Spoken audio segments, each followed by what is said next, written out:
Welcome to the IA on AI podcast, part of the Audit Podcast Network, where we bring you weekly updates on AI from the internal auditor's perspective.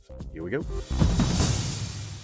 Hey, everybody. We want to do a special episode on ChatGPT's agents that were released last week. There's a lot of security concerns around this. There's a good chance if you follow any kind of AI newsletter, anything to that degree, hopefully they are talking about those.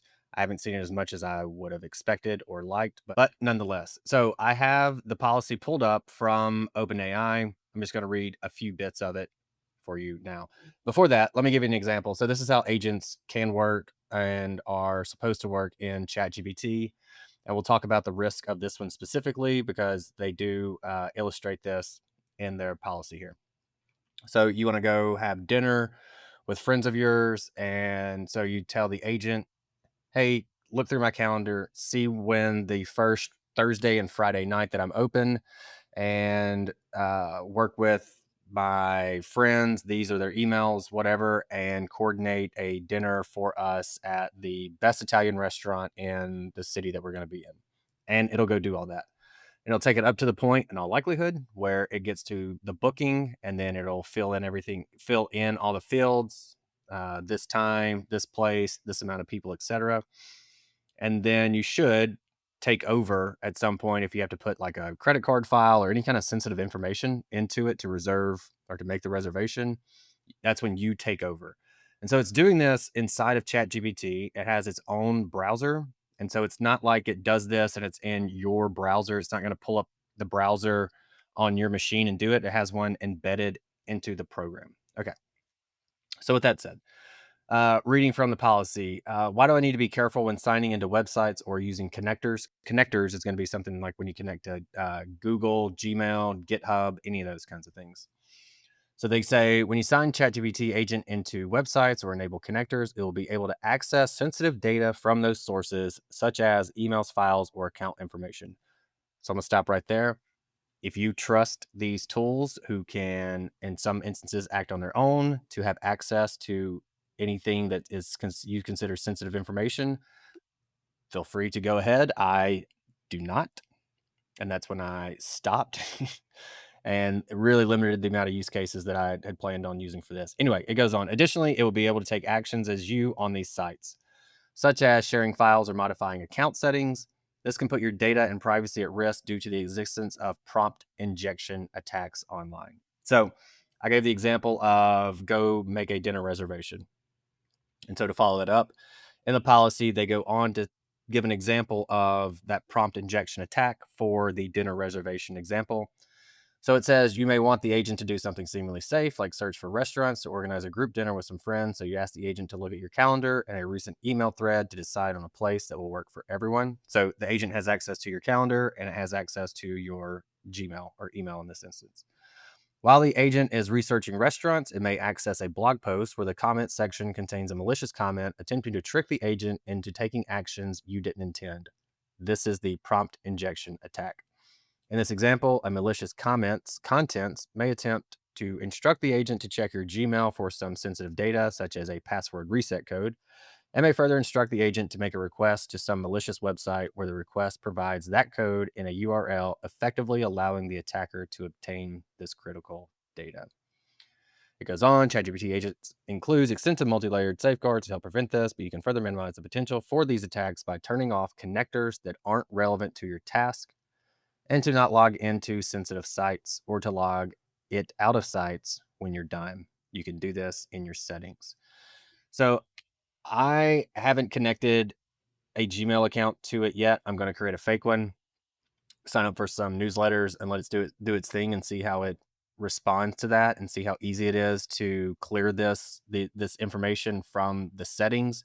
I did use it. My go-to use case for agents like this is to tell it to book me a haircut on the first available Thursday after 1 o'clock with this barber.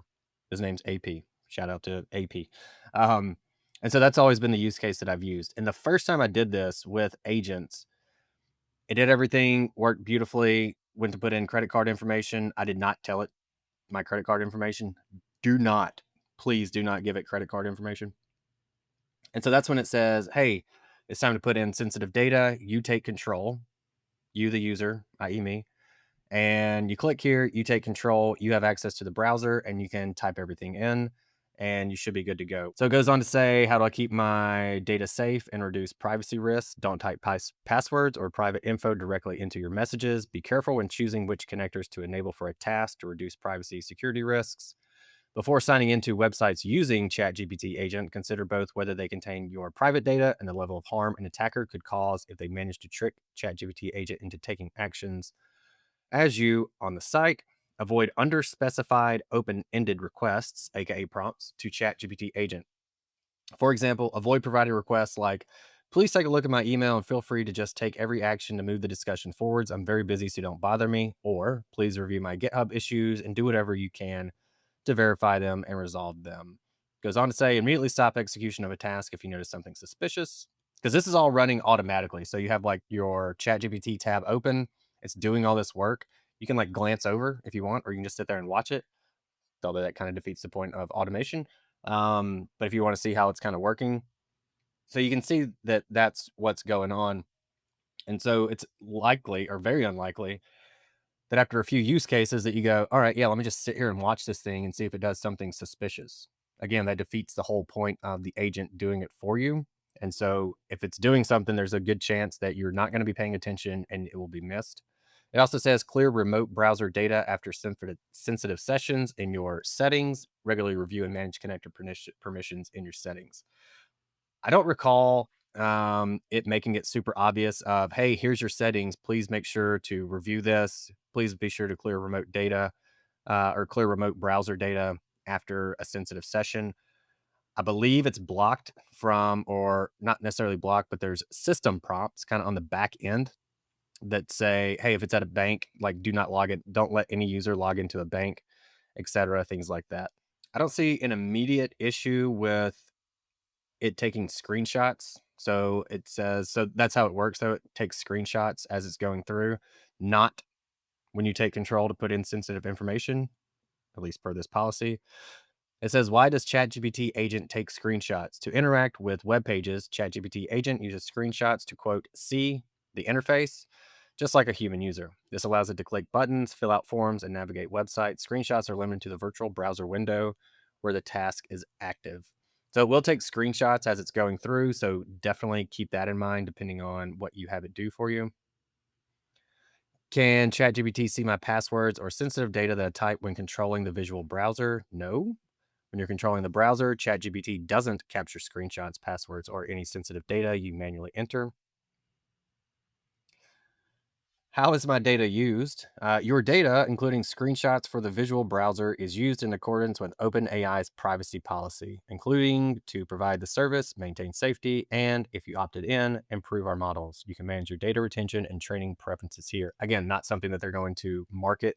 They're going to stick it into this policy that very few people are going to read, which is why we're doing this special episode.